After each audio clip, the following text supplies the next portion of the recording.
Hi, my name is Chris Bober, and you're listening to the Bober Academy Football Podcast, where we discuss all things football, primarily focusing on linemen. This podcast is brought to you by the Bober Academy, where our mission is to train and develop superior linemen to dominate on the gridiron. Well, the 2020 high school football season has kicked off here in Nebraska, and in an effort to highlight superior line play, we'll be featuring a lineman of the week as nominated by their coach. Now, before we get started, it's my duty to remind you that you can subscribe to the Bober Academy podcast by clicking on the subscribe button wherever you find your podcast, and you'll be receiving weekly reminders and weekly updates throughout the season.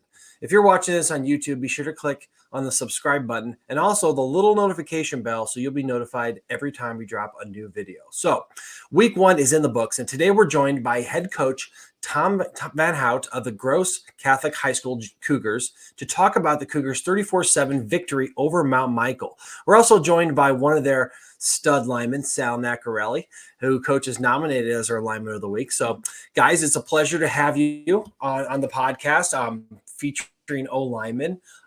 So thanks for being here. Yeah, thanks for having us, Chris. Appreciate it. Thank you for having me. Yeah, man. So, Coach, yeah, buddy. Coach, tell me about, we start week one, and I went out to the game, obviously, because you guys are big supporters of us. Sent almost your whole line down to my O-line camp this summer, where I saw a ton of improvement, tons of potential for these guys.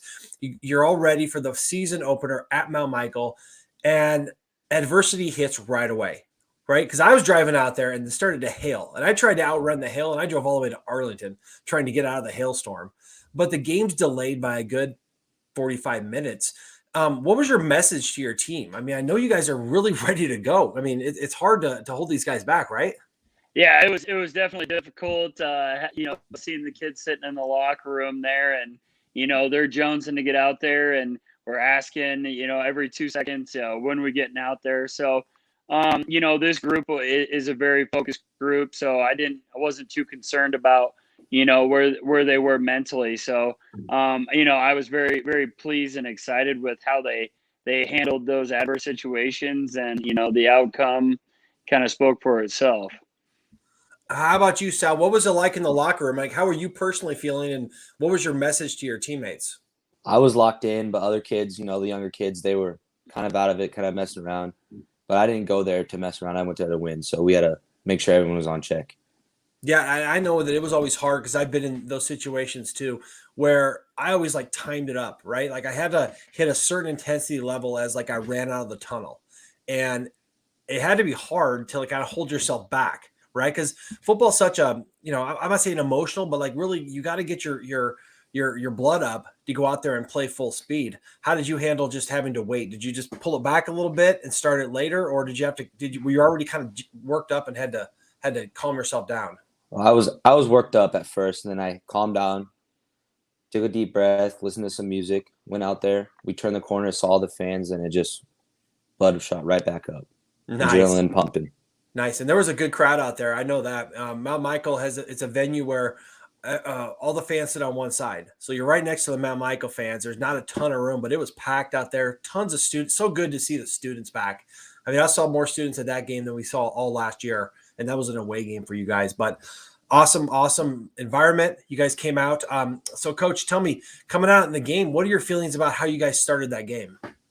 Yeah, the first drive was fantastic. We were able to take almost 6-7 minutes off the clock, and really executed our run schemes. We came out with the mindset that we were gonna pound the rock that first drive, and we did exactly that. Kids did a great job. They gave us some different looks up front, but we managed that pretty well, and just kind of out physicaled them at certain points. And that first drive was a great way to kick off the first drive of the season. Yeah. How about you guys? How about you, Sal? How'd you feel like the game started especially for the big guys up front? I know I always run in my coaches to hey man, just let us come off the ball. Let us run the ball and try to impose our will. How do you guys think you guys did to start that game? We did very good. Just pure dominance off the ball. Just what we preached all week, what we were going to do. Just great drive by running backs, fullbacks, O-line, everybody. Just perfect. Nice. Yeah, you guys definitely had a lot going for you to start. And then, as I remember, maybe about the second quarter, you guys hit a little bit more adversity. I think you might have had a turnover in there. A couple things. I know they changed up the scheme on you a little bit. And what I noticed is they were really loading up at the box, like shooting guys in A gaps, just trying to, because they knew you could run the ball. You got big dudes up front. You got a fullback, which is very, very rare. And you guys are running the ball, but you guys kind of changed it up a little bit, right? I saw you guys bring out the option a little bit, and that was successful. Coach, is that something you saw that maybe if they started trying to stop you inside, you could hit them on the outside? Yeah, absolutely. We took a look at our option game, and then we also ran some outside zone and stretch.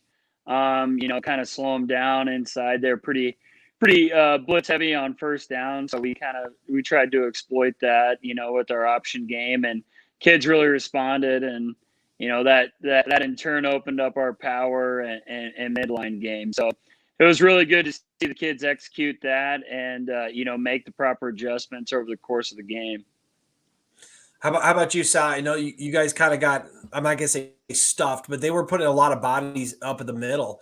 What was your message to your teammates? I know you're one of the leaders out there, and how did you guys handle that up front? Just communication, talking before the play, keep your head up, know your dudes, use your hands, good eyes, and they weren't big enough to beat us with strength. The only thing they could beat us with was speed, I think. So if we had good hands, everything, stayed on our blocks with our quarterback and running back, we had great option to the outside, great play action pass, everything we needed. Yeah, I feel like the play action pass got set up big time. And Coach, you guys got I know you're rotating quarterbacks in there, but it seemed like you got one of those guys that can really sling the ball. And because the running game really set up the play action, tell me about how you guys kind of exploited them down the field a couple times during this game. Yeah, absolutely. We played three quarterbacks, and all three quarterbacks give us something different and can execute the offense in different ways. But yeah, the run game really set up our play action and really gave us an opportunity to take some bigger shots, and we executed. We had 2 touchdown passes, one from Colby Duncan, one from Henry Tunison. The run game really set that up to make those easily executed. So, when you pass 8 times a game, you complete 4 of them for 2 touchdowns. I'll take that.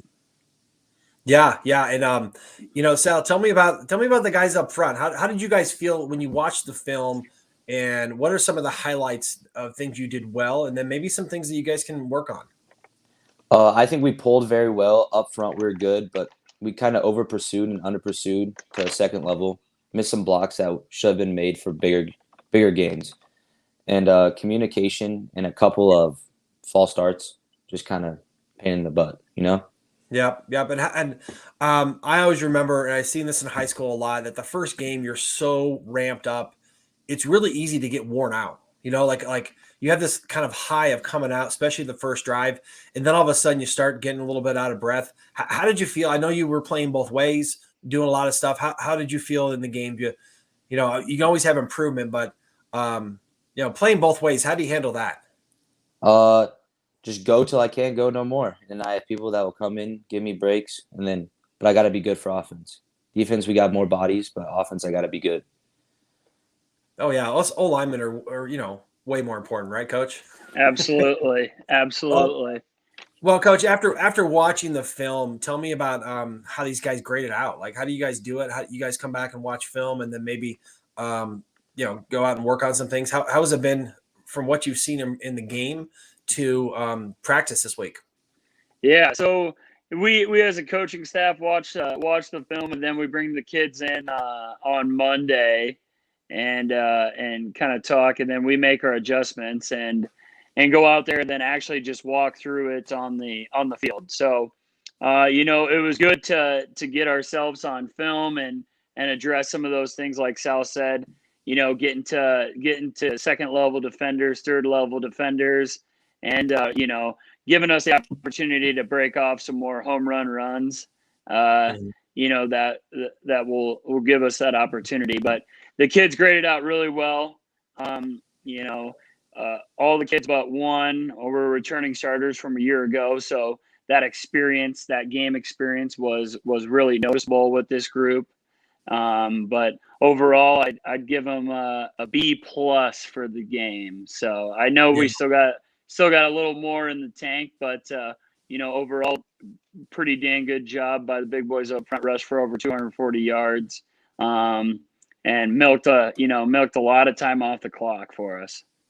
Yeah, I mean, if you can do that every week, it'll be in great shape. Sal, tell me about your guys up front. So I saw that you're not playing guard, where I remember last year seeing you out there at tackle. Tell me about some of the other guys up front, your buddies, and how they're doing and what you guys are looking forward to. Ryan Weiss, the young buck, he's doing well. Big body, loves to get dirty. Yeah. Sam, great center, low pad, small dude, just working hips, beautiful. Carson, he's like me, like my twin brother. Basically just loves the pole, put his head down, run people over. Gio is just giant, just runs dudes over. Yeah. Now, you guys also have, obviously, you guys play some tight ends, but you guys have a pretty rare thing in having a true fullback. And I say this because his dad is one of my best friends. But tell me about your fullback, Gilbert. It's just a hard nosed guy, and he's got to average more than 5 yards a pop. And it's a really rare thing in high school football these days to have a fullback. He's kind of like another lineman. Coach, how have you used him? I know you're using him a lot, which I love. Tell me about some of the things you're doing with a fullback and kind of your big package. Yeah, absolutely. He's he's an integral part of our offense, whether he's lead blocking or taking the direct handoff there. He had 6 carries. He averaged over 8 yards a carry. And he's such a big piece to our offense, and just another component that defenses had to prepare for and scout and stop. So Tommy's done a great job. He kind of came on over the course of the season for us last year, and now Owen Brennan has also kind of embraced that role at fullback. So between those two guys, they've taken it upon themselves to kind of be the extension of the offensive line and get in there and get nasty with it. So they're a huge part of our game planning, and then obviously executing our game plan. So you'll only see us use the fullback more and more. I think between our two fullbacks, we had 7-8 carries. You'll probably see that double in the upcoming weeks. Nice. Sal, what do you think about the fullbacks? Do you guys treat them as another lineman? You guys kind of bring them into the fold and kind of, they like to get dirty. They're not like those running backs that are worried about touchdowns. They're worried about blocking first and foremost. How do you guys interact with those fullbacks? Glorified guards is what they are. They're just another lineman that are just fast. Tommy brings a lot of.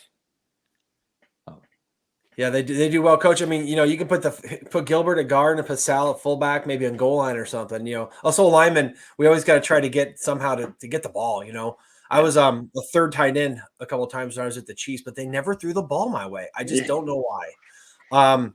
So coming up, Coach, you guys start out the season 1-0. Tell me how your schedule lays out and kind of what are your thoughts for the season? Like, what's your goals? How do you see this season laying out for you guys? Yeah, I'm first off, I'm really excited about our group.